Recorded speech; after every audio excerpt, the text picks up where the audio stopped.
बिस्मिल्लाहिर्रहमानिर्रहीम। अस्सलाम वालेकुम बच्चों। आई होप कि आपको पिछले लेक्चर्स जो हैं वो अच्छी तरह से समझ आ गए होंगे। पिछली दफ़ा हमने थोड़ा सा इंट्रोडक्शन मैंने किया था। मैंने आपको गॉस जॉर्डन मेथड के मतलब बताया था कि किस तरह से हम उसको करते हैं। जैसे मैंने पहले भी आपको ये चीज़ बताई थी कि जब हम ये न्यूमेरिकल कंप्यूटेशन का प्रोग्राम है, कोर्स है, और इसको हमने किसी रिदम के साथ, किसी तरतीब के साथ इसको करना है। हम जिस तरह से लीनियर अलजेब्रा में मैट्रिसेस को सॉल्व करते थे, सिस्टम ऑफ इक्वेशन को सॉल्व करते थे कि जो हमें इजी इक्वेशंस नज़र आती थी उनको हम पहले सॉल्व कर लेते हैं, फिर बाद में दूसरी उनके साथ हैंडलिंग करते हैं। यहाँ पे हमें एक तरतीब रखनी है। हम अपनी मर्ज़ी से ऊपर नीचे नहीं करेंगे क्योंकि हमने प्रोग्राम लिखना है और हम उसमें जो है मिनिमम एफर्ट के साथ प्रोग्राम लिखना चाहते हैं। सो गॉस जॉर्डन मेथड को सॉल्व करने के लिए भी हमें थोड़ा सा इसके रिदम का, इसकी तरतीब का ख्याल रखना पड़ेगा।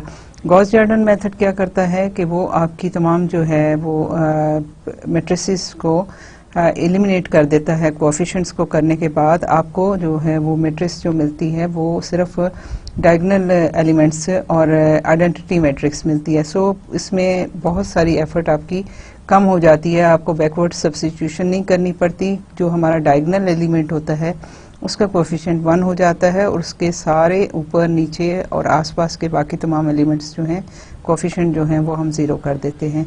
तो पिछली दफ़ा मैंने आपको सिस्टम ऑफ 3 इक्वेशंस जो हैं वो गॉस जॉर्डन मेथड से सॉल्व करना बताई थी। अभी इस लेक्चर में मैं आपको बताऊंगी कि किस तरह से उसको कंप्यूटर में किस तरह इम्प्लीमेंट करना है। उसके लिए हम ऐसे करते हैं कि पहले थोड़ा सा उसको रिवाइज कर लेते हैं कि हमने क्या किया था। तो उसके लिए क्या हमने किया था, पहले तो ये है कि मेथड क्या है। Method which is the variation of Gaussian elimination method. ठीक है, हमने गॉसियन एलिमिनेशन मेथड किया था पिछली दफ़ा, जिसमें हमने अपर ट्रायंगुलर मैट्रिक्स अपने सिस्टम ऑफ इक्वेशन को अपर ट्रायंगुलर सिस्टम में ट्रांसफॉर्म कर दिया था और फिर बैकवर्ड सब्स्टिट्यूशन से हमने तमाम जो वेरिएबल थे हमारे पास उनकी वैल्यूज कंप्यूट की थी। ये मेथड भी तकरीबन उसी तरह का है, लेकिन इसमें थोड़ी सी जो है ना डिफरेंस है। वही है कि इसी में वेरिएशन हमने की है। This is suitable for solving as many as 15 to 20 simultaneous equation. हम ये जब बात कर रहे होते हैं तो हम ये कहते हैं कि हमारे मैक्सिमम कोएफिशिएंट्स जो हैं वो नॉन ज़ीरो हैं। अगर हमारे कोएफिशिएंट जितने भी ज़ीरो होते चले जाएंगे तो हमारे नंबर ऑफ सिस्टम इक्वेशन जो हैं, नंबर ऑफ इक्वेशंस जो हैं वो बढ़ सकती हैं, क्योंकि हमें उतने प्रोसेस जो हैं वो हम जहाँ ज़ीरो हो जाएंगे तो वो प्रोसेस ऑब्वियसली हमारे लिए जो है वो कम हो जाएगा और हम वहाँ पे जो है नंबर ऑफ कोएफिशिएंट्स और नंबर ऑफ इक्वेशंस को हम ज़्यादा बढ़ा सकते हैं। सो हम कहते हैं कि this is suitable for solving as many as 15 to 20 simultaneous equations with 7 to 10 significant digits used in arithmetic operations of the computer. This procedure varies from the Gaussian elimination method in that when an unknown is eliminated, it is eliminated from all the other equations. ठीक है, that is from those preceding the pivot equation as well as those follow it. तो वही मैंने कहा ना कि जो आपका डायगोनल कोएफिशिएंट होगा that will become 1 और उसके साथ ऊपर नीचे के तमाम आपके जो है कोएफिशिएंट्स वो 0 हो जाएंगे। This eliminates the necessity of using the backward substitution process employed in Gauss method. ठीक है, to illustrate the Gauss Jordan elimination method, मैंने ये करवाया था आपको, लेकिन थोड़ा सा हम दोबारा से इसको रिकॉल करते हैं। Let us solve this following set of equations. ये पहली इक्वेशन थी, दूसरी इक्वेशन हमारे पास है और ये तीसरी इक्वेशन है। अब आप इसमें ये देखिए, हमारे पास जो है ये 3 इक्वेशंस हैं। अगर आप देखें तो फर्स्ट x1 का कोएफिशिएंट जो फर्स्ट इक्वेशन में है वो 2 है, सेकंड में भी 2 है, थर्ड में 3 है। हम ये करेंगे कि जैसे मैंने पहले आपको बताया था कि हम ये हमारा एलिमेंट, क्योंकि इन तमाम एलिमेंट्स में से 3 नंबर जो है वो लार्जर है, सो इसको हम पिवट एलिमेंट कहेंगे और इस इक्वेशन को हम पिवट इक्वेशन कहेंगे। हम इस इक्वेशन को शिफ्ट करेंगे फर्स्ट पोजीशन पे कि ये वाली जो पिवट इक्वेशन है इसको हम फर्स्ट इक्वेशन के रखेंगे और ये जो फर्स्ट और सेकंड है ये सेकंड और थर्ड पोजीशन पे आ जाएंगी। सो हम इसको पार्शियल पिवटिंग कहते हैं, क्योंकि हमने एक इक्वेशन को, एक रो को ऊपर ले गए, ठीक है, एक इक्वेशन को ले गए, so it is partial pivoting, और इसकी वजह से हमारी ये पहली इक्वेशन जो है वो अब बन गई 3x1 minus x2 plus 3x3 equal to 10, और उसके बाद ये है 2x1 minus 2x2 plus 5x3 is equal to 13। जो फर्स्ट इक्वेशन थी अब सेकंड हो गई, और जो सेकंड इक्वेशन थी वो अब थर्ड इक्वेशन की फॉर्म में आ गई, ठीक है। तो हमने पहले तो ये किया कि इन इक्वेशंस को पोजीशन चेंज की, और पिवट एलिमेंट और पिवट इक्वेशन को हमने फर्स्ट पोजीशन पे ले गए। उसके बाद हमने क्या करना है, हमने पहली इक्वेशन को डिवाइड किया इसके x1 के कोएफिशिएंट से, जो पिवट एलिमेंट है उससे हमने पूरी इक्वेशन को डिवाइड कर दिया। आपको पता है इक्वेशन से अगर पूरी इक्वेशन को आप डिवाइड करेंगे किसी भी नंबर से तो आपकी इक्वेशन पे कोई फ़र्क नहीं पड़ता, ठीक है, इसकी इक्वलिटी बरकरार रहती है। सो हम इसको पहला काम ये करेंगे कि इसको डिवाइड करेंगे विथ 3, तो ये हो जाएगा x1 माइनस 1 ओवर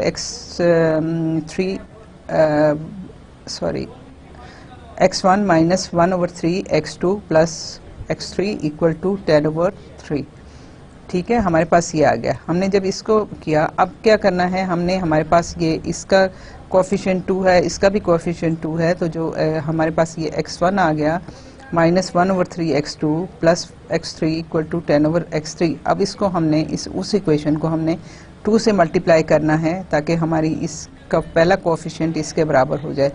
फिर हमने अगेन एक और इक्वेशन बनानी है जिससे इसके कोएफिशिएंट से हमने मल्टीप्लाई करना है।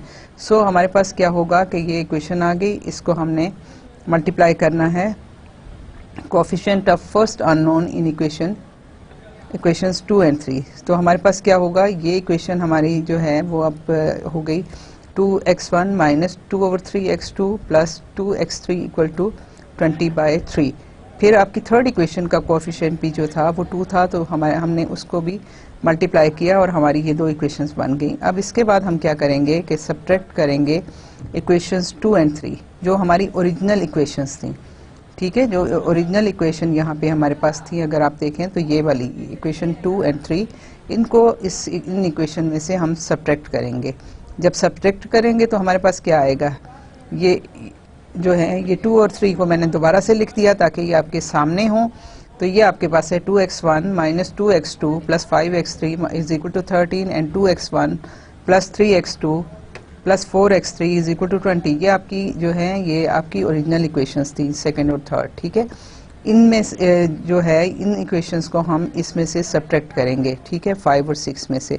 तो क्या होगा 2, ये इक्वेशन आप देखिए कि इस इक्वेशन को हम ये इक्वेशन और ये इक्वेशन, ठीक है, हम इनको आपस में सब्ट्रैक्ट करेंगे और हमारे पास क्या होगा, ये पहली इक्वेशन जो है जब सब्ट्रैक्ट करेंगे तो ये 0 हो जाएगी, ठीक है। यहाँ से हम करेंगे तो ये हमारे पास -2 होगा, माइनस और माइनस ये प्लस हो जाएगा, प्लस 2/3 है तो ये क्या होगा 6 माइनस 2 डिवाइडेड बाई 3, तो दैट विल बी -4/3, ये हो जाएगा। और फिर ये है 5 माइनस 2 दैट इज 3 x3, और यहाँ से 13 माइनस 20/3, तो that will be equal to 39 minus 20 that is 19/3। तो आप देखिए कि आपके पास जो है इक्वेशन यही आ गई, -4/3 प्लस 3/3 इज इक्वल टू 19/3। इसी तरह से हमने इस इक्वेशन में से हमने इसको सब्ट्रैक्ट करना है, ठीक है। तो आपके पास क्या आएगी, इस 6 इक्वेशन में से आपने इस इक्वेशन को सब्ट्रैक्ट करना है। सो आपके पास जो है ये माइनस हो गया, ये 0 हो गया, फिर -2/3 माइनस 3/x2 और 2x3 माइनस 4x3 और यहाँ 20/3 और ये हो जाएगा -20। तो आप देखिए कि आपके पास जो है सेकंड इक्वेशन आती है 11/3x2 plus 2x3 is equal to 40/3।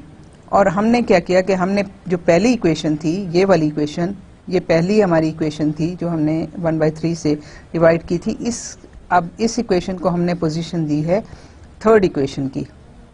तो आपके पास ये थर्ड इक्वेशन यहाँ पे आ गई और जो दो इक्वेशन थी सेकंड और थर्ड वो अब फर्स्ट और सेकंड पोजीशन पे आ गई, ठीक है। उसके बाद हम क्या करते हैं कि उसमें अब ये है कि अगर आप चाहें तो पिवटिंग आपको करनी है, मैंने नहीं की लेकिन आप ये करें कि आपके पास ये 11/3 है, इन दो को आप इंटरचेंज कर सकते हैं। इन दो को इंटरचेंज कीजिए और फिर इसके बाद इससे डिवाइड कीजिए। मैंने ऐसा नहीं किया, लेकिन अगर आप करते हैं तो वो आपको हर कॉलम के लिए ध्यान करना पड़ेगा। सो मैंने नहीं किया और मैंने ये किया कि मैंने अब इक्वेशन 7 को मल्टीप्लाई किया -3/4 से, ताकि ये कोएफिशिएंट 1 हो जाए। ठीक है, 3/4 से जब मैंने इसको मल्टीप्लाई किया तो मेरे पास जो है वो इक्वेशन बनी x2 -9/4। ऑब्वियसली मैं इसको 3 से मल्टीप्लाई कर रही हूँ, 3/4 से, तो ये -9/4 x3 आ जाता है। This is equal to -19/4। ठीक है, मेरी ये नई इक्वेशन ये बन गई। अब मेरे पास क्या है कि सेकंड इक्वेशन का ये कोएफिशिएंट है। जब इसको मैं 11/3 से मल्टीप्लाई कर रही हूँ तो 11/3 जो है वो आपके पास यहाँ पे 3 के साथ जो है वो 12 हो जाता है, और 11 को 19 से मल्टीप्लाई करें तो 209 आ जाता है। सो आपके पास ये इक्वेशन इस तरह ट्रांसफॉर्म हो गई। फिर उसके बाद क्या करना है कि मैंने इसी इक्वेशन को इसके कोएफिशिएंट से मल्टीप्लाई करना है, दैट इज -1/3। जब इसको मैंने मल्टीप्लाई किया तो ये क्या आया, -1/3। ठीक है, 1/3 x2 -1/3 होगा, तो ये होगा माइनस और माइनस प्लस हो गया, 3/4 हो गया। दिस इज इक्वल टू 1/3, तो माइनस और माइनस प्लस हो गया, 19/12। आपके पास ये जो है इक्वेशन जो है दो इक्वेशंस यहाँ से आ गई, जिनके आपके पास सेकंड इक्वेशन के कोएफिशिएंट से x2 के कोएफिशिएंट से और थर्ड इक्वेशन के x2 के कोएफिशिएंट से हमने मल्टीप्लाई किया। आप देखिए यहाँ पे हमारे पास अब इस इक्वेशन में x1 है ही नहीं। सो हमारे पास जो है यहाँ से ये कॉलम जो है वो सिर्फ यहाँ 0, 0 और 1 था। और अब क्या हुआ कि अब हमने इस इक्वेशन को किया और मल्टीप्लाई किया, और अब हमारे पास ये दो इक्वेशंस आ गई। और ये जो इक्वेशन, जो पहली इक्वेशन थी जिसको हमने उसके कोएफिशिएंट से डिवाइड कर दिया था, अब इसकी पोजीशन जो है वो थर्ड इक्वेशन की पोजीशन पे ये आ जाएगी। अब आपके पास नए सिस्टम में ये फर्स्ट इक्वेशन है, ये सेकंड इक्वेशन है, और उसके बाद जो है वो थर्ड इक्वेशन हो जाएगी। ठीक है, आपके पास जो है वो इसकी पोजीशन थर्ड पे आ जाएगी। लेकिन अब क्या करना है, हमने इनको कोएफिशिएंट से मल्टीप्लाई कर दिया है। अब हम इस इक्वेशन को सब्ट्रैक्ट करेंगे। ठीक है, हम क्या करेंगे कि इन इक्वेशंस को, करस्पॉन्डिंग इक्वेशंस को, फर्स्ट ये वाली इक्वेशन और जो सेकंड है इससे सब्ट्रैक्ट करेंगे, जो ये सेकंड है इसको थर्ड से सब्ट्रैक्ट करेंगे। सो हमारे पास जहाँ जब इस पोजीशन में क्या आएंगी, जो नई सिस्टम आएगा, ये x2 का कोएफिशिएंट ये 0 हो जाएगा। यहाँ पे x2 का कोएफिशिएंट ये भी इससे जब सब्ट्रैक्ट करेंगे ये 0 हो जाएगा। हमारे पास क्या रह जाएगा, हमारे पास यहाँ पे x1 तो मौजूद है, लेकिन ये जब इससे सब्ट्रैक्ट करेंगे तो आपके पास यहाँ से इसमें क्या आता है, 4 2s are 8 और 33 माइनस 8 आपके पास जो है वो पोजीशन में आपके पास ये आ जाता है 41/4 x3 इज इक्वल टू 369/12। यहाँ देखिए आपके पास क्या है, जब इसमें आप करेंगे तो ये आपके पास 4 8 और 8 और आपके पास क्योंकि माइनस हो रहा है, ये भी माइनस साइन है, ये भी माइनस साइन है, ये भी माइनस होगा, तो आपके पास यहाँ से और ये आपके जो है कैंसिल हो जाता है। और 4 2 8 8 और 33 41 हो जाता है विद नेगेटिव साइन, और ये -12 है, और यहाँ पे आपके पास 40/3 है। सो आपके पास जो है इसको 4 से मल्टीप्लाई करेंगे, देन एलसीएम लेना है ऑब्वियसली, तो आपके पास 160 आ जाता है एंड 209 आ जाता है। सो आपके पास जो है पोजीशन में आपके पास जो इक्वेशन नहीं बनती है 369/12 बनती है। इसी तरह से आपने इस इक्वेशन में से इसको सब्ट्रैक्ट करना है, तो आपके पास क्या आ जाता है, ये -1/3 और +1/3 ये कैंसिल हो जाएगा, x1 आपके पास रहेगा 3/4 और -1, तो ये आपके पास जो है -1/4 हो जाएगा, एंड 19 डिवाइडेड बाय 12 -10/3, तो ये आपके पास जो है क्या हो जाएगा, 40 माइनस 19 दैट इज 21। तो हम देखते हैं कि हमारी क्या चीज़ आती है, बिल्कुल सही है, x1 + 1/4 x3 is equal to 21/12। तो हमारी जो नई इक्वेशन की फॉर्म बनी है वो ये बनी है।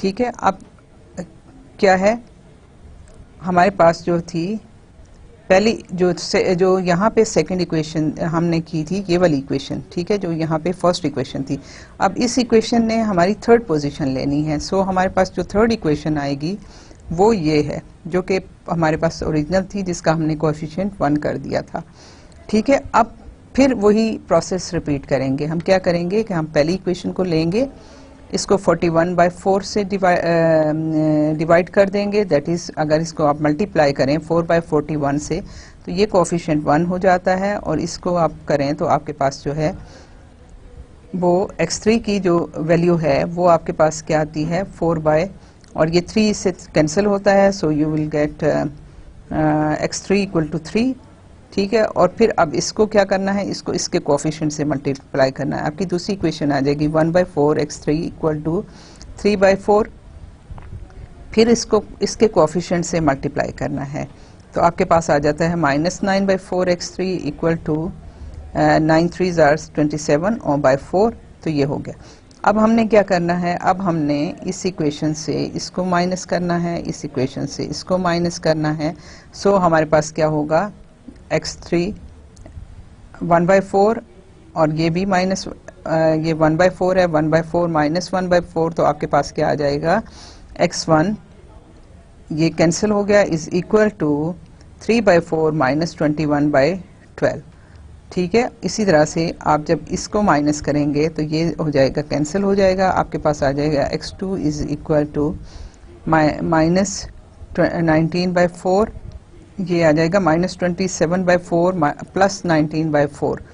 तो हमारे पास जो है अब इस केस में आपके पास x1 की वैल्यू आ गई, x2 की वैल्यू आ गई, और ये आपके पास थी x3 की, ठीक है। तो जब आप इसको सब्ट्रैक्ट करेंगे, तो क्योंकि हम ये कर रहे हैं, आप ये देखिए कि हम जब सब्ट्रैक्ट करेंगे तो हम सेकंड इक्वेशन पहले लिखेंगे, थर्ड इक्वेशन पहले लिखेंगे, उसके बाद लिखेंगे, और जो फर्स्ट इक्वेशन होगी वो थर्ड पोजीशन ले लेगी।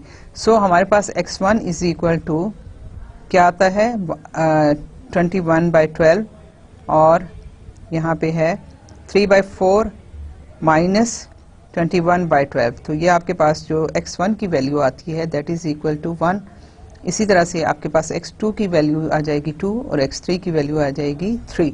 आप ये देखें कि हमने ये जो सारा प्रोसेस किया उसमें आपके जो रिदम रहा, जो तरतीब रही, वो अल्टीमेटली आपको वही मिली कि सबसे पहले आपको x1 की वैल्यू मिल रही है, फिर उसके बाद आपको x2 की वैल्यू मिल रही है, उसके बाद x3 की वैल्यू मिल रही है। हमने पहली इक्वेशन या पिवट इक्वेशन ली और पिवट इक्वेशन के पिवट एलिमेंट से उस इक्वेशन को डिवाइड कर दिया। उसके बाद हमने ये किया कि हमने जो बाकी सारी की सारी इक्वेशंस थी उस वेरिएबल के कोएफिशिएंट से उनको उस इक्वेशन को मल्टीप्लाई करते चले गए, और हमने अपनी इक्वेशंस जो थी वो n-1 इक्वेशन जो हैं सारी की सारी उनके कोएफिशिएंट से, करस्पॉन्डिंग कोएफिशिएंट से मल्टीप्लाई करके हमने n-1 इक्वेशंस बना ली। और फिर हमने सेकेंड इक्वेशन को, अब जो हमारी इक्वेशन बनी उसकी करस्पॉन्डिंग इक्वेशन से हम सब्ट्रैक्ट करते चले गए, और हमारी जो है इक्वेशंस जो हैं वो उसमें हमारा जो, अगर पहली इक्वेशन फर्स्ट प्रोसेस था तो सारे के सारे x1 के कोएफिशिएंट 0 हो गए। सो हमने फर्स्ट कॉलम को एलिमिनेट कर दिया, और जो हमारी फर्स्ट इक्वेशन बनी थी पिवट एलिमेंट से डिवाइड करने के बाद, उसको हमने लास्ट इक्वेशन कंसिडर कर लिया, वहाँ लास्ट पे लिख लिया। बाकी हमारी इक्वेशंस, नंबर ऑफ इक्वेशंस उतनी ही रहीं। फिर उसके बाद हमने सेकंड टाइम क्या किया कि अब जो नया सिस्टम ऑफ इक्वेशंस बना है उसमें हमारे पास x2 और x3 और x जो है वो m तक के जितने भी नंबर ऑफ कॉलम्स हैं उतने आपके पास जो हैं वो इक्वेशंस जो हैं वो नंबर ऑफ कॉलम्स हैं और या नंबर ऑफ वेरिएबल्स हैं। तो हमने उसको फर्स्ट जो है x2 के कोएफिशिएंट से हमने पहली इक्वेशन को डिवाइड कर दिया, और फिर जो है x2 के कोएफिशिएंट बाकी इक्वेशंस के जो हैं उनके करस्पॉन्डिंग कोएफिशिएंट से हमने उसको मल्टीप्लाई करके अगेन हमने सिस्टम ऑफ n इक्वेशंस बना लिया, और फिर हमने करस्पॉन्डिंग इक्वेशंस को डिवाइड करना शुरू कर दिया, सब्ट्रैक्ट करना शुरू कर दिया, और इस तरह से हमारे पास जो हैं वो इक्वेशंस जो हैं वो अगेन n-1 इक्वेशंस जो हैं वो नई आ गई, जिसमें आपके पास तमाम के तमाम x2 जो हैं वो एलिमिनेट हो गए, कोफिशिएंट, क्योंकि हमने x2 के कोफिशिएंट्स को इक्वल मल्टीप्लाई करके सब्ट्रैक्ट किया था, तो वो सारे कोफिशिएंट 0 हो गए। सो उन सारी इक्वेशन से, n माइनस इक्वेशन से हमारे पास से x2 एलिमिनेट हो गया। और फिर हमने ये किया कि अब जो हमारे पास इस वक्त फर्स्ट इक्वेशन थी, हमने उसको लास्ट इक्वेशन की पोजीशन पे रख लिया और ये प्रोसेस हम रिपीट करते चले गए। तो हमारे पास अल्टीमेटली जो है वो ये सिस्टम ऑफ इक्वेशन आ गया। अब हम देखते हैं कि हम इसको कंप्यूटर पे किस तरह से इम्प्लीमेंट करते हैं। उसके लिए क्या है कि हम कंसीडर करते हैं, पहले देखिए आपके पास सिस्टम ऑफ इक्वेशन जो था उसको हम ऑगमेंटेड मैट्रिक्स की फॉर्म में लिखते हैं। ये आपके पास ऑगमेंटेड मैट्रिक्स आ गई। हमारे पास क्या थी इक्वेशन, यहाँ थी 3x1 minus x2 plus 3x3 is equal to 10, ठीक है। दूसरी इक्वेशन थी 2x1 minus 2x2 plus 5x3 equal to 13। Third equation थी 2x1 plus 3x2 plus 4x3 equal to 20। ये हमारे पास इक्वेशन थी जिसको हमने अब मैट्रिक्स फॉर्म में, ऑगमेंटेड मैट्रिक्स की फॉर्म में लिख लिया, क्योंकि हमने उसमें b1 b2 b3 जो कांस्टेंट थे राइट हैंड साइड पे, उनको भी हमने यहाँ शामिल कर लिया। अब हमने ये किया कि अगर हम देखें तो हमने पहला जो प्रोसेस किया था वो ये किया था कि हमने इसको ये पिवट इक्वेशन को फर्स्ट पोजीशन पे लाने के बाद हम मैट्रिक्स लिख रहे हैं, ठीक है। अब हमने पहली इक्वेशन को क्या किया कि 3 से डिवाइड कर दिया, तो ये यहाँ पे 1 आ गया, ये 1/3 आ गया, और ये भी 1 आ गया, ये 10/3 आ गया। और उसके बाद हमने क्या किया कि हमने इन दो कॉलम्स को 0 कर लिया और इस इक्वेशन को हम वापस लेके इस पोजीशन पे आए। तो अगर हम वहाँ पे देखें तो जो फर्स्ट प्रोसेस के बाद जो हमारे पास मैट्रिक्स आई थी उसकी जो फॉर्म है वो क्या बनी, वो आपके पास यहाँ से देखिए, ये था आपके पास जो सेकंड सिस्टम ऑफ इक्वेशन जो सेकंड बना था फर्स्ट प्रोसेस के बाद, उसमें आपके पास जो पहला एलिमेंट था, अगर उस पर आप जाके देखें तो -4/3 x2 plus 3x3 equal to 19/3। फिर आपके पास था 11/3 x2 plus 2x3 equal to 40/3। फिर आपके पास था x1 minus 1/3 x2 plus x3 equal to 10/3। यहाँ पे जो था इस इक्वेशन में आपके पास x1 था जिसका कोफिशिएंट आपके पास 1 था। सो हम ये कह रहे हैं कि we next associated an augmented matrix B with equations 7, 9 जो हमने पहले प्रीवियस पूरा ये प्रोसेस किया है, in which the first column of the coefficient कि हमारे पास अब जो आया था ना वहीं, यहाँ कोफिशिएंट x1 का कोई नहीं था, यहाँ भी कोफिशिएंट x1 का कोई नहीं था, यहाँ आपके पास x1 था। तो हमने 0, 0, 1 जो है ये वेक्टर ट्रांसपोज मीन के ये फर्स्ट कॉलम है, फर्स्ट कॉलम को हमने यहाँ से ओमिट कर दिया, लिखा नहीं है। लेकिन क्या है, क्योंकि हमें पता है कि x1 का कोफिशिएंट जो है वो 1 है, तो हमने उसको लिखा नहीं है। और हमारी जो नेक्स्ट मैट्रिक्स बनी है वो B बनी है यहाँ से, जो कि बाकी एलिमेंट्स हमारे पास इस तरह से आ गए। अब उसके बाद क्या है कि फिर हम ये एक प्रोसेस करेंगे कि इसको हम डिवाइड करेंगे -3/4 से, तो 3/4 से ये डिवाइड हो जाएगी, फिर इसके कोफिशिएंट से मल्टीप्लाई करेंगे, फिर इस कोफिशिएंट से मल्टीप्लाई करेंगे। जब इनको सब्ट्रैक्ट करेंगे तो हमारे पास क्या आएगा कि पहली ये इक्वेशन जो है इसकी को जब हम मल्टीप्लाई कर देंगे -3/4 से, तो ये कोफिशिएंट 1 हो जाएगा, इसका कोफिशिएंट, ये कोफिशिएंट चेंज हो जाएंगे, और जब सब्ट्रैक्ट करेंगे तो ये बाकी ये दो एलिमिनेट हो जाते हैं, ठीक है। x2 के कोफिशिएंट 0 हो जाते हैं इन दो इक्वेशंस में से, और ये जो है ये कोफिशिएंट 1 बन जाता है, बाकी इसके साथ ही करस्पॉन्डिंग। सो हम अगर देखें और पिछली अगर जो सेकंड प्रोसेस के बाद की मैट्रिक्स हम सिस्टम ऑफ इक्वेशंस को देखें तो हम वहाँ से लिख सकते हैं, ये वाली बनेगी, ठीक है। आपके पास जो है नेक्स्ट इक्वेशन बनेगी, अब क्या है, अब यहाँ पे इस इक्वेशन के साथ x1 और x2 दोनों के दोनों 0 हैं कोफिशिएंट। इस इक्वेशन में आपके पास x2 का कोफिशिएंट जो है वो नॉन ज़ीरो है, x1 का कोफिशिएंट नॉन ज़ीरो है, यहाँ पे x2 का 0 है, x1 का नॉन ज़ीरो है। यहाँ पे आपके पास ये जो इक्वेशन आई है इस पे देखिए, x1 का कोफिशिएंट आपके पास 0, x2 का कोफिशिएंट नॉन ज़ीरो है, दैट इज़ 1, ठीक है। तो ये इस सिस्टम ऑफ इक्वेशन जो आया है, अगर हम इसको देखें तो ये हमारे पास, अगर इनको हम कंसीडर करना चाहें, जो हमारी मैट्रिक्स B बनी है, तो उसके एलिमेंट्स अगर हमारे पास किस तरह आए, ये अब देखिए, अगर पहली इक्वेशन को हम देखें तो ये कोफिशिएंट जो है यहाँ पे A22 कोफिशिएंट जो था वो अब हमारे पास B11 कोफिशिएंट हो गया, A23 कोफिशिएंट जो है अब B12 हो गया, और इस तरह से ये हमारे कोफिशिएंट्स जो हैं वो चेंज हुए हैं। ये आपकी थर्ड इक्वेशन थी, यहाँ आपके पास ये 2 आ गई, और ये कोफिशिएंट जो है अब B21 जो है ये B23 का 32 का जो है कोफिशिएंट ये है, और सो हमारे पास ये चेंज हो गया। तो अगर हम देखें फॉर्मूला तो हमारे पास सिंपल ये फॉर्मूला बन रहा है, जहाँ पे हमारे पास हम अगर i और j को लें where i is greater than 1, it means कि i हम स्टार्ट करेंगे 2 से, और इसी तरह से j को भी हम स्टार्ट करेंगे 2 से। n जो है वो नंबर ऑफ इक्वेशंस है, और j जो है वो नंबर ऑफ कॉलम्स है। सो आपके पास क्या हो गया कि आपके पास यहाँ पे B11 की जो एलिमेंट आया वो आपका यहाँ पे A22 minus A21 A12 over A11, ठीक है। आपके पास इस कैलकुलेशन से B11 B12 B13 जितना भी आपके पास नंबर हैं वहाँ तक आप इसको चलते जाएं, इसी तरह से 2 1 2 3 करते करते आपके पास जो है सारी की सारी नीचे जो है कॉलम्स आपके वो 0 होते चले जाएंगे, और आपके पास ये आ जाएगा। और जो लास्ट, और ऑब्वियसली आपके पास डिनोमिनेटर जो है वो that should not be equal to 0, otherwise undefined हो जाएगा। सो हम अगर हमारे पास कहीं पे ये कॉलम जो है डायगोनल एलिमेंट कहीं पे भी इन इक्वेशंस में 0 आता है तो हम इक्वेशंस को जो है वो आपस में इंटरचेंज कर लेंगे, इक्वेशंस को इंटरचेंज कर लेंगे ताकि हमारा डायगोनल एलिमेंट जो है वो 0 ना बने। अगर 0 बनेगा तो ऑब्वियसली हमारा काम नहीं चलेगा। सो हमने अपने प्रोग्राम में ये चेक भी लगाना है। सो हमारे पास ये इक्वेशन तो जो हैं ये सारी की सारी जो हम ट्रांसफॉर्म कर रहे हैं वो ट्रांसफॉर्म हो जाएंगी, और लेकिन जो हम पहली इक्वेशन को लास्ट में लेके आ रहे हैं उसके लिए हम क्या करेंगे, उसमें हम जो लास्ट इक्वेशन आएगी वो हमारी ये होगी, ठीक है। अब आपके पास क्या है, ये पहली पोजीशन पे थी लेकिन अब ये जो है ये अब nth पोजीशन पे आ गई, ठीक है। इसकी nth आपका जो रो है या इक्वेशन है वो आपकी उसमें आ जाएगी। सो क्या होगा कि Bnj-1 जो है A1j, अब ये पहली रो के एलिमेंट्स हैं, पहली इक्वेशन के एलिमेंट्स हैं, तो उनको आप करेंगे तो अब ये इसकी पोजीशन जो है वो लास्ट में चली जाएगी।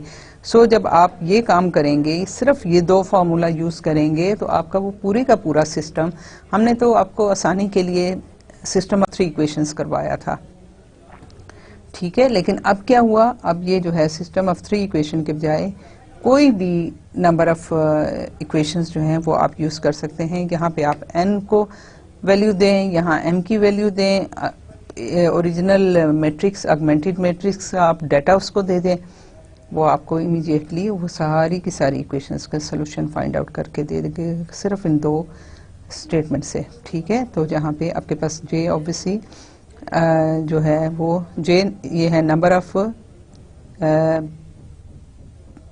वेरिएबल्स, ठीक है, +1, क्योंकि इसमें क्या है कि आपके पास ऑगमेंटेड मैट्रिक्स है, तो m जो है वो नंबर ऑफ जो है वेरिएबल्स +1 उसके एक, क्योंकि ऑगमेंटेड मैट्रिक्स का जो लास्ट कॉलम है वो एक इसमें ऐड हो जाता है, और obviously A11 should not be equal to 0। So हम ये करेंगे और हमारे पास ये मैट्रिक्स जो है वो रिड्यूस होते होते सिर्फ एक कॉलम रह जाएगा, और वो कॉलम की तरतीब वही होगी कि पहला जो कॉलम का एलिमेंट होगा that will be the value of x1, दूसरा जो होगा वो x2 की वैल्यू होगी, तीसरी x3 की वैल्यू होगी, और करते करते अगर नंबर ऑफ n इक्वेशंस हैं तो nth जो होगा वो xn की वैल्यू आपको देगा। तो यहाँ आप देखिए, मैं आपको एक चीज़ यहाँ भी एक और चीज़ दिखा दूँ कि आपके पास ये मैट्रिक्स थी, ये 3/4 की 3 रोज हैं, 4 कॉलम हैं, सिस्टम ऑफ 3 इक्वेशंस है, ठीक है। तो ये ऑगमेंटेड मैट्रिक्स में ये आपका सोर्स या b की टर्म्स जो हैं वो हैं, ठीक है। नॉन होमोजेनियस इक्वेशन में जो है ये विदाउट वेरिएबल है।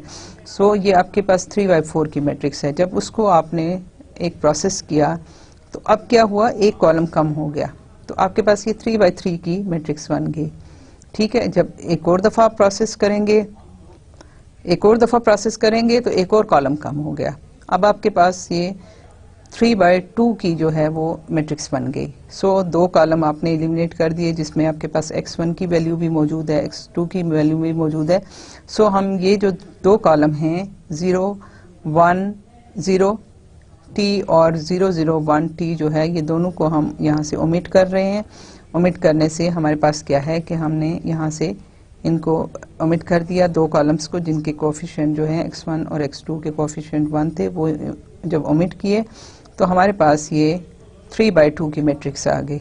अब एक दफ़ा फिर आप प्रोसेस कीजिए, एक दफ़ा फिर जब आपने प्रोसेस किया तो क्या हुआ कि यहाँ पे भी आपका ये कोफिशिएंट 1 हो जाएगा, ये 0 हो जाएंगे। सो हम इसको भी एक और को भी 3 कॉलम्स हम जो है ये वाले ओमिट करेंगे और हमारे पास जो है सिर्फ और सिर्फ जो है ये मैट्रिक्स आ जाती है जो कि आपका सोल्यूशन है। जब इसी तरह से बेशक n/n मैट्रिक्स है, सिस्टम ऑफ n इक्वेशंस है, जब ये प्रोसेस आप करते चले जाएंगे तो अल्टीमेटली आपको सिंगल कॉलम मिलेगा और वो सिंगल कॉलम जो है वो आपको सोल्यूशन देगा।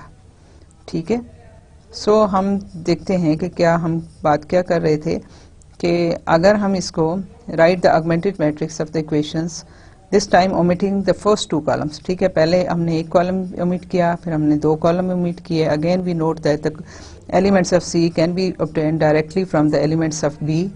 ठीक है, हमने फिर वही किया कि हमने वही जो पिछला फॉर्मूला है हमारे पास, अब फिर ये है कि जो बी थी अब हमने उसको ए समझ लिया। जो हमारी बी मैट्रिक्स बनी ना नई वाली, अब हमने उसको फिर अगेन मैट्रिक्स ए समझ लिया और मैट्रिक्स ए के एलिमेंट्स को दोबारा से हमने किया तो हमारे पास फिर जो ये सी मैट्रिक्स आई वो दोबारा से बी से सी आ गई। फिर सी को जो है हम फिर अगेन ए की जगह यूज़ करेंगे तो फिर अगेन हमारे पास यहाँ डी आ जाएगी और फिर इसी तरह से हम इसको प्रोसेस को कंटिन्यू करेंगे। अब ये देखिए कि जब हमने पहली दफ़ा किया ओरिजिनल मैट्रिक्स में ए एलिमेंट्स थे, उससे हमें बी मैट्रिक्स मिली, फिर हमने बी को ए की जगह पुट कर दिया और हमने सी मैट्रिक्स ले ली।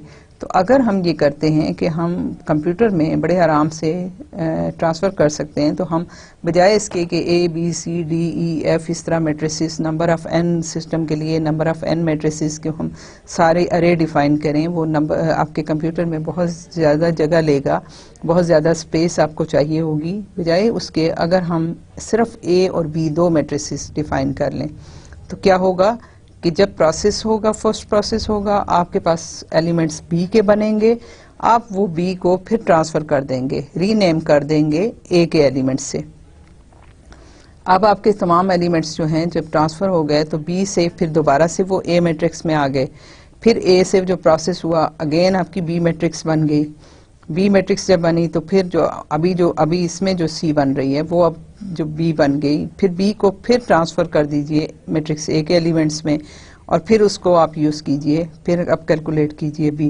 तो सिर्फ ए और बी 2 मैट्रिसेस जब आप कंप्यूटर में डिफ़ाइन कर देंगे तो आपका ये तमाम का तमाम प्रोसेस जो है सिर्फ 2 मैट्रिसेस में, और उनके ऑब्वियसली जो उसका ऑर्डर है या उसका जो स्पेस है वो n/m जो है वो आपको डिफ़ाइन करनी पड़ेगी उसमें मैट्रिक्स की डायमेंशंस में, और वो आपका काम कर देगा। बजाय इसके कि आप ए बी सी डी ई सारी जो है ना n मैट्रिसेस को डिफ़ाइन करें, आप सिर्फ 2 को लेके उससे आपको, क्योंकि आपको फाइनल जो है वो रिज़ल्ट चाहिए। अगर इन बिटवीन भी आप राइट कराना चाहते हैं कि हर प्रोसेस में किस तरह से ट्रांसफ़र हो रहा है, वो भी आप उसके अंदर एक राइट की स्टेटमेंट लिख सकते हैं और वो आपको तमाम के तमाम एलिमेंट्स जो है वो साथ साथ लिखवाता चला जाएगा। सो ये एक बहुत ही आसान काम है, बहुत ही है, और आपने देखा कि सिर्फ और सिर्फ हमने 2 स्टेटमेंट्स लेके पूरे का पूरा ये प्रोसेस जो है वो कर लिया। लेकिन उसके लिए शर्त यही है कि हमें एक तरतीब से एक रिदम के साथ जो है प्रोसेस को करना है। हम अब्रप्ट जो है और अपनी मर्ज़ी से प्रोसेस को नहीं करेंगे, ताकि हमें वो अदरवाइज़ तो फिर यह है कि ये प्रोग्राम इतना आसानी से लिखा नहीं जा सकता। So this is the solution of the equation जो हमें पहले भी मिल गया था। So just as with the previous matrices, matrix D can be obtained from the matrix C by application of equation 22, जो मैंने आपको वो फॉर्मूला बताया था 22 और 23, ये उसकी लास्ट इक्वेशन के लिए, ठीक है। और 22 जनरल सारी की सारी 1 से लेके n-1 तक की इक्वेशंस के लिए है, और 23 जो है वो लास्ट इक्वेशन के लिए है। The elements shown in D R associated respectively with x1, x2, x3 by the above procedure, ठीक है। Thus it can be seen that the roots of a set of n simultaneous equations can be obtained by successive applications of equation 22 and 23 to get n new matrices, the last of which will be the column matrix whose elements are the roots of the set of simultaneous equations. Only the names A and B would be used for pairs of successive matrices in Fortran program rather than calling them A, B, C, D and so forth. ठीक है, तो हम सिर्फ दो matrices के साथ play करें. It's possible that pivot element A11 of one or more of the matrices obtained during the elimination process could have a zero value. ठीक है, वही मैंने आपसे कहा ना कि अगर pivot में zero होगा, in which case division by A11 in equations 22 and 23 would be invalid. If this occurs, the row can be interchanged with one of the first m-1 rows. हमारी जो लास्ट वाली रो है, क्योंकि हमने वो प्रोसेस उसके साथ कर लिया हुआ है, तो हम उसके साथ नहीं करेंगे, बल्कि हम पहली से लेके n-1th जो है, ठीक है, आपने उन रोज को देखना है, आपने लास्ट रो को नहीं देखना. ठीक है, which has a first element not equal to 0, where m is the number of columns in the current matrix. The use of the rows beyond row m-1 as a pivot row is the elimination process. ये मैंने शायद इसमें यहाँ पे कुछ गलत लिख दिया है, ये n-1 रोज की बात होगी, तो वो रीइंट्रोड्यूस, अगर आप लास्ट रो को करेंगे, ठीक है, elimination process would reintroduce the use of the rows beyond m-1 n-1 as a pivot row in the elimination process would reintroduce. Sorry, ये ठीक है, क्योंकि m-1 जो है वो हो क्या रहा है कि हमारे पास हर दफ़ा नंबर ऑफ कॉलम चेंज हो रहा है, और नंबर ऑफ कॉलम जब चेंज हो रहा है तो हमारे पास क्या है कि हमारे पास सिस्टम जो है वो 3/4 है, 4/5 है, 5/6, इस तरह की जो मेट्रिसेस हैं कोई भी बनेंगी. सो n/n+1 जो है वो मेट्रिसेस का ऑर्डर है. ठीक है, तो अगर हम m-1 की बात कर रहे हैं, इसलिए कर रहे हैं कि हम जितनी नंबर ऑफ इक्वेशंस पे प्रोसेस कर चुके हुए हैं, ठीक है, हम जितने प्रोसेस कर चुके हैं उन लास्ट वाली उन इक्वेशंस पे हम नहीं करेंगे, हम सिर्फ चेक करेंगे कि जो रहती हैं, जो हमें हमने एलिमिनेशन प्रोसेस अभी करना है, सिर्फ हम उनमें जो है वो कॉलम्स को हम चेक करेंगे कि हमारा जो है ai0 ना हो. ठीक है, तो हमारे पास m-1 जो है वो है as a pivot row in the elimination process would reintroduce one of the previously eliminated unknown into the equation. अगर हम उससे बियॉन्ड जाएंगे तो हमें कोई फ़ायदा नहीं होगा, हम वैसे ही प्रोसेस को रिपीट करेंगे, अदरवाइज कोई फ़ायदा नहीं है. सो हम क्या करेंगे कि हम अगर फर्स्ट प्रोसेस है तो हम जो है 1 से n-1 तक की इक्वेशंस को देखेंगे, जहाँ पे हमारे पास a22 जो है x2 का कोफिशिएंट 0 ना हो, उसको हम फर्स्ट पोजीशन पे लाएंगे. फिर जब से दो प्रोसेस कर चुकेंगे तो फिर हम n-2 तक की इक्वेशन को 1 से n-2 तक की इक्वेशन को देखेंगे, और वहाँ पे जो हमारे पास x3 का कोफिशिएंट नॉन ज़ीरो होगा उसको हम फर्स्ट पोजीशन पे लाएंगे. तो ये हम बात कर रहे हैं कि हमने इस तरीके से इसको ट्रांसफ़र करना है. सो हमारे पास जो भी है तो ये इस तरह से होगा. सो हम the elimination process then continues as before until a solution is reached. तो ये तो हमारा प्रोसेस था जो कि हमें गॉस-जॉर्डन मेथड के लिए यूज़ किया है. An instant in which a11 is not 0 but is very small, या तो ये 0 है या फिर there is another chance कि आपके पास a11 जो है वो बाकी एलिमेंट्स के बाकी कोफिशिएंट के मुकाबले में बहुत छोटा है. With the general magnitude of the other elements of the matrix, its use could cause a decrease in the solution accuracy. ठीक है, for improved accuracy, the applicable row having the largest potential pivot element, the row among the first m-1 rows having the largest pivot element, should be placed in the first or pivot position if it is not already there. ठीक है, कि हम तमाम के तमाम elements में check करेंगे कि कौन सा जो है वो सबसे बड़ा है, उसको उस इक्वेशन को हम फर्स्ट पोजीशन पे ले जाएंगे, उससे हमारे आंसर्स में कोई फ़र्क नहीं पड़ेगा. ठीक है, सो हम जो है और जिस पे प्रोसेस कर दिया वो इक्वेशन ऑब्वियसली हम नहीं छेड़ेंगे, लेकिन उससे पहले की जो कोई भी इक्वेशन में अगर वो कोफिशिएंट है, उस कोफिशिएंट को एलिमिनेट करने से पहले हम उसको पिवट रो बना लेंगे. This would be accomplished by checking the absolute value of A11 against the absolute values of A21, A31, A41. ये देखें ना, आपकी जो है मैट्रिक्स है उसका कॉलम अगर आप देखें तो क्या है, ये A11 है, A21 है, A31 है और ये आपके पास AN1 है। तो हम क्या करेंगे कि अगर फर्स्ट प्रोसेस के बाद हम देख रहे हैं तो हम इसको तो छोड़ देंगे, लेकिन इन बाकियों को चेक करेंगे। इसमें जो भी बड़ा होगा ये पूरी की पूरी रो उठाएंगे और इसको फर्स्ट पोजीशन पे ले जाएंगे। और अगर हमने अभी प्रोसेस नहीं किया, अभी शुरू कर रहे हैं, हमारे पास ओरिजिनल मैट्रिक्स है, तो जाहिर है कि हमने AN1 को भी कंसीडर करना है और जो भी मैक्सिमम नंबर होगा, मैग्नीट्यूड होगी जिस भी कोएफिशिएंट की, उसको हम फर्स्ट पोजीशन पे ले जाएंगे। And making the appropriate row interchange if one of these letter values were larger than A11।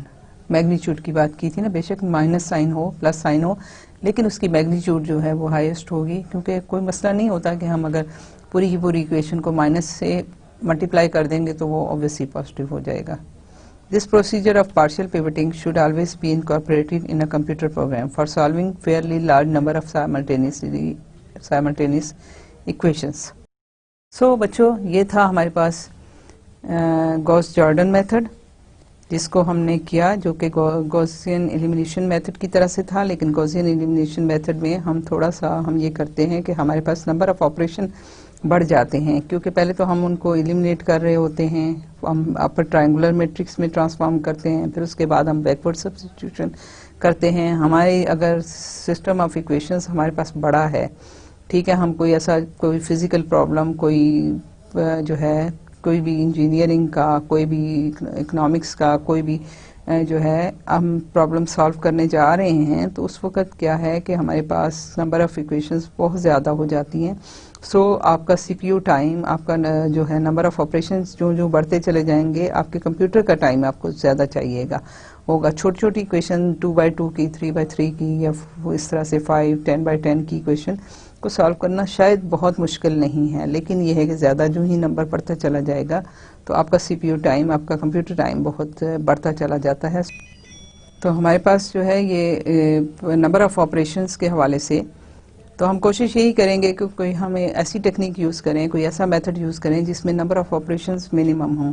So Gaussian elimination method के मुकाबले में गॉस जॉर्डन मेथड में नंबर ऑफ ऑपरेशंस बहुत कम है। अब हमने तमाम जो है एलिमेंट्स जो हैं, डायगोनल एलिमेंट्स, उनके कोएफिशिएंट्स को 1 कर लिया और आपको कोई बैकवर्ड सब्स्टिट्यूशन की ज़रूरत नहीं रही। आपको जो लास्ट जो कॉलम मैट्रिक्स मिलती है, सिंगल कॉलम मिलता है, वो आपके सोल्यूशन ऑफ द इक्वेशंस आपको मिल जाता है। सो यहाँ पे काफ़ी सारा प्रोसेस जो है वो कम हो गया। लेकिन ये है कि इस मेथड के साथ भी हम और भी इस तलाश में हैं कि हमें इससे भी ज़्यादा एफिशिएंट मेथड मिलें, ठीक है। तो इसके लिए ज़ाहिर है कि आपने गॉसियन एलिमिनेशन मेथड अभी देखा, फिर उससे बेहतर आपने देखा कि गॉस जॉर्डन मेथड है, वही 2 स्टेटमेंट्स हैं, वही 2 स्टेटमेंट को यूज़ करके आप पूरे के पूरा सिस्टम को गॉस जॉर्डन मेथड से सॉल्व कर सकते हैं। अभी हम एक और सिस्टम की तरफ जाते हैं जो कि उससे भी ज़्यादा एफिशिएंट है। वो क्या है? उसको चॉस्की मेथड कहते हैं, ठीक है। ये चॉस्कीज मेथड है। This is also known as Crout's method, ठीक है। इसका चॉस्की बास बुक में आपको इस नाम से मिलेगा, बास बुक्स में आपको क्राउड्स मेथड के नाम से मिलेगा। This method of matrix, this method is matrix decomposition method, ठीक है। अब मैट्रिक्स जो आपको ओरिजिनल मैट्रिक्स ए मिलती है, जो आपके पास सिस्टम ऑफ एन इक्वेशंस है, और उसको आप अगर लिखते हैं, अगर सिस्टम ऑफ एन इक्वेशन है तो आप इसको AX is equal to B, और ये आपके पास मैट्रिक्स है। तो आप जब इस सिस्टम को इस तरह से लिखते हैं तो ये आपके पास जो है वो ये हम इसमें इस मेथड में क्या करते हैं, इस A मैट्रिक्स को हम डिकम्पोज कर देते हैं कि इस मैट्रिक्स को हम एक अपर ट्रायंगुलर मैट्रिक्स में, एक लोअर ट्रायंगुलर मैट्रिक्स में डिकम्पोज कर देते हैं, और फिर बड़ी आसानी से हम इसकी x और b की वैल्यू फाइंड आउट कर लेते हैं, x की वैल्यू फाइंड आउट कर लेते हैं, जिसमें हमें नंबर ऑफ ऑपरेशंस जो पिछले 2 मेथड मैंने आपको करवाए हैं उसके मुकाबले में मज़ीद कम हो जाते हैं नंबर ऑफ ऑपरेशंस। सो हमारा मकसद मैंने आपको बताया ना, CPU टाइम को भी बचाना है, कंप्यूटर को भी एफिशिएंट रखना है और अपने मेथड को भी एफिशिएंट रखना है।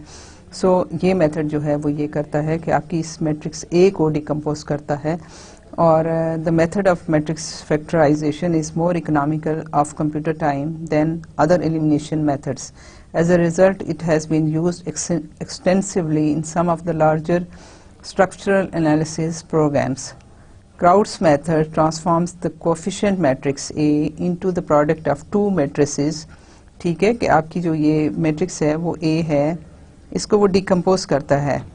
ठीक है, डिकम्पोज कैसे करता है? प्रोडक्ट ऑफ टू मैट्रिसेस, एक लोअर ट्रायंगुलर मैट्रिक्स है और एक अपर ट्रायंगुलर मैट्रिक्स है, इन दोनों में प्रोडक्ट ऑफ ये टू मैट्रिसेस कर देता है, where U has one on its main diagonal element. क्या है कि आपकी जो U मैट्रिक्स है उसके डायगोनल एलिमेंट जो हैं वो वहाँ पे ज़रूरी है कि ये इस डायगोनल एलिमेंट जो हैं ये 1 रहें। ठीक है, और अपर ट्रायंगुलर मैट्रिक्स है, यहाँ पे आपके पास सारे के सारे, इधर सारे के सारे आपके पास 0 हो जाएंगे। ठीक है, ये सारी लोअर मैट्रिक्स 0 की है और अपर मैट्रिक्स जो है वो नॉन ज़ीरो एलिमेंट्स के साथ है। तो ये अपर ट्रायंगुलर मैट्रिक्स है, लेकिन क्या है कि इसके डायगोनल एलिमेंट जो हैं वो सिर्फ ये 1 ही रहेंगे, और आपकी लोअर ट्रायंगुलर मैट्रिक्स जो है वो कोई भी हो सकती है, उसमें आपके पास जो है यहाँ पे आपके पास जो है कोई भी डायगोनल एलिमेंट हो सकते हैं, 1 भी हो सकते हैं और ये सारे, और ये सारी नॉन ज़ीरो होगी। ठीक है, और ये सारे के सारे 0 एलिमेंट होंगे। सो अपर और लोअर में डिकम्पोज कर सकते हैं, where U has 1 on its main diagonal and the method in which L has the 1 on its diagonal is known as Doolittle's method. ठीक है, और जब आपके पास ये दो में डिकम्पोज करना है, अगर आपके पास U जो है उसके डायगोनल एलिमेंट 1 हैं तो वो आपका चॉस्की मेथड या क्राउट्स मेथड है, और अगर यहाँ पे 1 है और इधर जनरल कोई भी एलिमेंट्स हैं तो फिर ये इसका नाम डुलिटल मेथड है। मुख्तलिफ लोगों ने काम किया है, मुख्तलिफ लोगों ने ये मेथड्स बनाए हैं। अभी हमारे लिए तो इनको काम करना इतना मुश्किल नहीं है, क्योंकि ये मेथड्स हर किताब में आपको मिल जाते हैं, हर जगह मिल जाते हैं, और हम तो पढ़ते हैं, हम कहते हैं जी ये तो कोई मसला ही नहीं है, इतना सिंपल सा मेथड है, इतना सिंपल। लेकिन जिन लोगों ने काम किया है ऑब्वियसली उन्होंने सोचा है कि इन मैट्रिसेस को किस तरीके से हम सॉल्व करें ताकि हम अपना जो कंप्यूटर टाइम है उसको भी मिनिमाइज़ कर सकें, हमारी एफिशिएंट भी रहे, हमारी अपना जो एफर्ट है वो भी मिनिमाइज़ हो जाएं, सीपीयू टाइम भी मिनिमाइज़ हो जाए और एफिशिएंट हो और एक्यूरेसी के हवाले से भी बेहतर हो। सो जिन लोगों ने काम किया है ऑब्वियसली उन्होंने बहुत काम किया है, बहुत एफर्ट्स किए हैं, और मुख्तलिफ लोगों ने किया है, उनके नामों से ये मेथड चल रहे हैं। ठीक है, सो अभी आप यहाँ फॉर एग्जांपल देख लीजिए, any matrix that has all diagonal elements non zero can be written as a product of lower triangular and an upper triangular matrix in an infinity of ways. For example अब simple ये matrix देख लीजिए जिसमें आपके पास है 2x1 minus x2 और ये x3, ये कोई भी 3×3 की मैट्रिक्स है। ठीक है, जर्नल देख लीजिए जिसके एलिमेंट्स आपके पास ये हैं। इसको हम कैसे अपर और लोअर ट्रायंगुलर मैट्रिक्स में देयर आर इन्फिनिट वेज। ठीक है, तो आपके पास क्या है, इसमें भी आप देख लीजिए सिंपल सी छोटी सी मैट्रिक्स है, लेकिन आप इसके लिए भी ये 3 मेथड्स आपके जो हैं ये तो मैंने आपको बता दिए, इसके अलावा भी और भी चॉइसेस हैं। सो हम इसको लिख सकते हैं 2 4 -4 1 और 0 -4, ये है, ये मैट्रिक्स है जो कि लोअर ट्रायंगुलर मैट्रिक्स है। अपर ट्रायंगुलर में क्या है 1 -12 0 1 -12 0 0 1। तो अगर इन दोनों को मल्टीप्लाई करें, इन दो मैट्रिक्स को, ये लोअर ट्रायंगुलर मैट्रिक्स है, ये अपर ट्रायंगुलर मैट्रिक्स है, इन दोनों मैट्रिक्स को जब आप मल्टीप्लाई करेंगे तो you will get this same matrix. ठीक है, ये आपको ये ए मैट्रिक्स मिल जाएगी। ये फिर एक और भी इसमें है चॉइस है कि जहाँ पे आपकी ये लोअर ट्रायंगुलर मैट्रिक्स है जिसमें डायगोनल पे 1 1 1 है, ये आपके ऑफ डायगोनल जो है यहाँ पे 0 है सेकंड रो में, थर्ड में फर्स्ट एलिमेंट 3 है, फिर 0 1 है, और दूसरी जो है ये अपर ट्रायंगुलर मैट्रिक्स है जिसके एलिमेंट 2 -1 -1 है, 0 -4 2 हैं, 0 0 4 हैं। जब इनको भी दोनों को मल्टीप्लाई करेंगे again you will get the matrix A. तो ये भी एक चॉइस है। इसी तरह से आप एक और चॉइस देख लीजिए जिसमें डायगोनल एलिमेंट्स में 1 2 1 है और ऑफ डायगोनल जो है वो 3 है, बाकी 0 हैं, और अपर ट्रायंगुलर में 2 -1 -1 है, -2 1 है, 0 0 4 है। तो ये तो 3 चॉइसेस मैंने यहाँ आपको दिखा दी कि किसी भी मैट्रिक्स को डिकम्पोज करने के लिए आपके पास ये 3 मैट्रिसेस भी हैं जो कि डिकम्पोज इसको कर रही हैं। इसके अलावा भी चॉइसेस हैं। तो हमारे पास बहुत सारी इन्फिनिट नंबर ऑफ चॉइसेस होती हैं मैट्रिसेस को डिकम्पोज करने के लिए, लेकिन वही बात मैंने आपसे पहले ही कही है कि हमें एक सिस्टमेटिक, एक रिदम के साथ काम करना है ताकि हम इसको कंप्यूटर में इम्प्लीमेंट कर सकें। सो of the entire set of LU lower and upper triangular matrices whose product equals matrix A, in the Crowd's method we choose the pair in which U has only ones on its diagonal। ठीक है, यहाँ पे आप देखिए ये पहला वाली जो चॉइस है ये क्राउड्स मेथड की कहलाती है। उसके अलावा जो है ये वाली जो है ये डूलिटल मेथड वाली चॉइस है। और थर्ड जो है ये जर्नल है, इसमें ना तो कहीं पे भी डायगोनल एलिमेंट पूरे 1 नहीं है, सो इनमें से कोई चॉइस नहीं है। सो हम क्राउड्स मेथड के लिए क्या करेंगे, we choose the pair in which U has only ones on its diagonal as in the first pair above। ठीक है, उसके लिए क्या करेंगे कि हम किस तरह से करना चाह रहे हैं। Suppose we want solution of the 4 simultaneous equations in 4 unknowns. ठीक है, कि आपके पास अब सिस्टम ऑफ 4 इक्वेशंस है और 4 अननोन्स हैं, हम उसका सोल्यूशन चाहते हैं। तो हम क्या करेंगे, the set is represented by the matrix equation, जो जनरल फॉर्म है कि ए मैट्रिक्स है, एक्स जो है वो वेक्टर है अननोन वेरिएबल के साथ, और बी जो है वो नोन वैल्यूज हैं। जो आपके पास सिस्टम ऑफ इक्वेशन को हम इस तरह लिख सकते हैं, where A represents the coefficient matrix, x the column matrix of the unknowns and b is the column matrix of the constants। If we can reduce the system of equations to an equivalent system of the form, ठीक है, हम कह रहे हैं कि इसको हम decompose करना चाहते हैं। Let us assume that we can decompose this matrix A into 2 matrices, lower triangular matrix and upper triangular matrix L, U, और फिर इसका obviously A की जगह हमने ये रिप्लेस किया is equal to B, L and U। Then L inverse, हमने इसकी इनवर्स मैट्रिक्स से जब हमने इसको किया तो आपको पता है कि आपको आइडेंटिटी मैट्रिक्स मिलती है, और जिस तरह से बाकी हम रियल नंबर की आइडेंटिटीज वगैरह करते हैं, मल्टीप्लाई करें किसी भी नंबर से तो वो हमें सेम नंबर देता है। इसी तरह से आइडेंटिटी मैट्रिक्स को जब हम किसी मैट्रिक्स से मल्टीप्लाई करते हैं तो वो हमें जो है सेम जो है मैट्रिक्स वो देती है। सो अगर हम इसकी L इनवर्स एग्जिस्ट करता हो तो फिर हम इसको इसके इनवर्स से मल्टीप्लाई कर सकते हैं।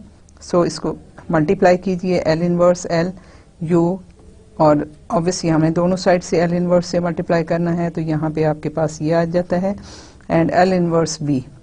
ठीक है, लेट अस अज्यूम कि आपके पास ये जो L इनवर्स B मैट्रिक्स है, ये सिस्टम है, ये इसके साथ आपके पास जो है ये Y आ गया।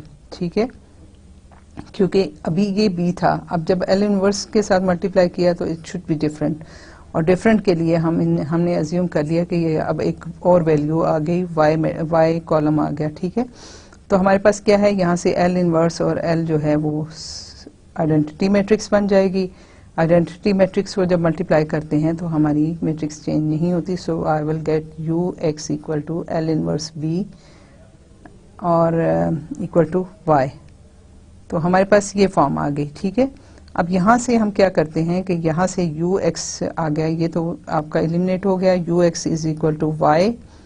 ठीक है, और फिर आपके पास क्या है, आप यहाँ से Ux से जो अपर ट्रायंगुलर मैट्रिक्स आएगी उसको जब मल्टीप्लाई करेंगे x से, तो आपके पास अपर ट्रायंगुलर मैट्रिक्स में से आपको y की वैल्यूज मिल जाएंगी। ठीक है, और y की वैल्यूज को जब आप यूज करेंगे तो आपके पास यहाँ से L इनवर्स y जो है वो आपको B है, तो आप यहाँ से ये कैलकुलेट कर सकते हैं। सो हम इसको इस सिस्टम को इस तरह से लिखते हैं, Ux equal to y and Ly is equal to B।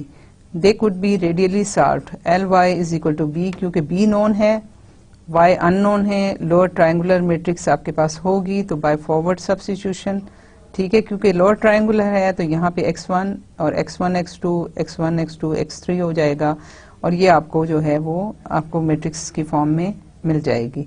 फिर जब आपके पास यहाँ से आपके पास y की वैल्यूज आ जाएं तो y की वैल्यू यहाँ सब्स्टिट्यूट कीजिएगा, और अपर ट्रायंगुलर मैट्रिक्स और x के साथ आप x कैलकुलेट कर सकते हैं बाय बैकवर्ड सब्स्टिट्यूशन। और फिर ये है कि पहले आपने फॉरवर्ड सब्स्टिट्यूशन की, फिर आपने बैकवर्ड सब्स्टिट्यूशन की। In case of 4x4 matrix from the relationship A is equal to LU, we can write the augmented matrix of the form. ये आपके पास 4x4 का सिस्टम है, ठीक है। तो A11, A12, A13, A14, ठीक है। ये A11 x1 हो गया, plus A12 x2 plus A13 x3 plus A14 x4 is equal to B1, ठीक है। फिर आपके पास है A21 x1, A22 x2 plus A23 x3 plus A24 x4 is equal to B2। इसी तरह से A31 x1 plus A32 x2 plus A33 x3 plus A34 x4 is equal to B3, और इसी तरह से ये फोर्थ आपकी इक्वेशन है। तो इसको अब ये ऑगमेंटेड मैट्रिक्स है, ठीक है। ये ऑगमेंटेड मैट्रिक्स कहलाती है। इसको हम डिकम्पोज करना चाहते हैं इन L एंड U में, और जैसे हमने कहा कि हम कॉस्की मेथड या क्राउड्स मेथड में हम क्या कर रहे हैं कि हमारे पास U जो है अपर ट्रायंगुलर मैट्रिक्स है, उसके डायगोनल एलिमेंट 1 होंगे। ये तो हमने 1 लिख लिए, बाकी हमें अभी नहीं पता क्या होने चाहिए, लेकिन हमने इसको जो लोअर ट्रायंगुलर मैट्रिक्स थी उसके कोफिशिएंट्स को हमने L के साथ डिनोट कर दिया, जो अपर ट्रायंगुलर मैट्रिक्स थी उसको उसके एलिमेंट्स को हमने U से डिनोट कर दिया। सो हमारे पास क्या आया, ये L11 पोजीशन पे है, first row first column. Second row है तो L2 है, और फर्स्ट एलिमेंट है तो 1 है। सेकंड रो का सेकंड एलिमेंट है L22, इसी तरह से L31, L32, L33 और L41, L42, L43 और L44, ठीक है। हमने यहाँ पे जो है ये 3x4 की जो थी ये लोअर ट्रायंगुलर मैट्रिक्स की है। अपर ट्रायंगुलर में क्या है आपके पास जो है वो है U12, U13, U14 और Y1, क्योंकि हमारे पास जो है अपर ट्रायंगुलर मैट्रिक्स में आप देखिए कि इधर जो है कॉलम आपके पास Y का है, सो हमने उसी को Y में लिखा 1, और U23, U24, Y2। फिर थर्ड में आपके पास जो है वो ये डायगोनल एलिमेंट है 1 है, तो ये 3, 4 Y3 हो गया, और लास्ट जो है वो 1 इज इक्वल टू या x4 जो है वो that is equal to Y4। तो अब इसमें हम बैकवर्ड सब्स्टिट्यूशन करेंगे तो हमें वैल्यूज मिलेंगी Y1, Y2, Y3 की, और यहाँ पे जब हम करेंगे तो पहले हम जो है हमारे पास B नोन है, और हम यहाँ पे इसको करेंगे तो हमारे पास फॉरवर्ड सब्स्टिट्यूशन होगी। सो हम इस तरह से इस इक्वेशन को सॉल्व करेंगे और हम देखेंगे कि हम किस तरह से, और इसके लिए भी ऑब्वियसली ये सब कुछ करने के लिए हमें एक रिदम, एक तरतीब चाहिए, ताकि हम इसको आसानी से उसी तरह से 2 या 3 स्टेटमेंट में हम इसको इम्प्लीमेंट कर सकें। तो इसको करने के लिए इंशाल्लाह ताला हम नेक्स्ट जो है लेक्चर में इसको कंप्लीट करेंगे, क्योंकि थोड़ा सा मेथड लंबा है, तो दरमियान में छोड़ेंगे तो फिर आपके लिए थोड़ी सी कंफ्यूजन होगी।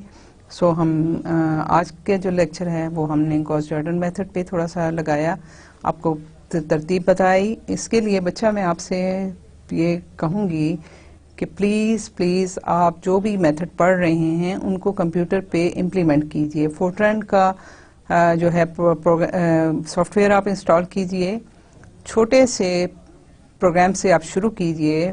फ़र्ज़ करें कि आप उसमें 3 नंबर या 4 नंबर या 5 नंबर्स को ऐड करना चाहते हैं। सबसे पहला ना काम ये करें कि जनरली आप वहाँ से मैनुअली उसको नंबर दे दें, कोई भी 5 नंबर दें, उसको ऐड करें। कंप्यूटर प्रोग्राम पे आप ऐड करें, आप उसमें राइट भी करवाएं और उसमें रीड भी करवाएं। फिर नंबर आप वहाँ से पहले तो मॉनिटर से रीड करवाएं, फिर एक छोटी सी फाइल बनाएं जहाँ से वो रीड करे। फिर ये चीज़ें थोड़ा थोड़ा आहिस्ता आहिस्ता करके फिर देन आप शुरू करें। हमने स्टार्ट किया था बाइसेक्शन मेथड से। बाइसेक्शन मेथड में आप रूट किसी भी छोटी सी एक फंक्शन ले लें, उसकी रूट फाइंड आउट करने की कोशिश करें। उसके अलावा बाकी मेथड्स भी सारे के सारे सीकेंट है, लीनियर इंटरपोलेशन मेथड है या न्यूटन्स मेथड है, ये सारे के सारे मेथड्स जो हैं उनको कंप्यूटर पे ट्राई करें, क्योंकि अगर आप ये कंप्यूटर पे काम नहीं करेंगे तो इस सब्जेक्ट को पढ़ने का कोई फ़ायदा नहीं है।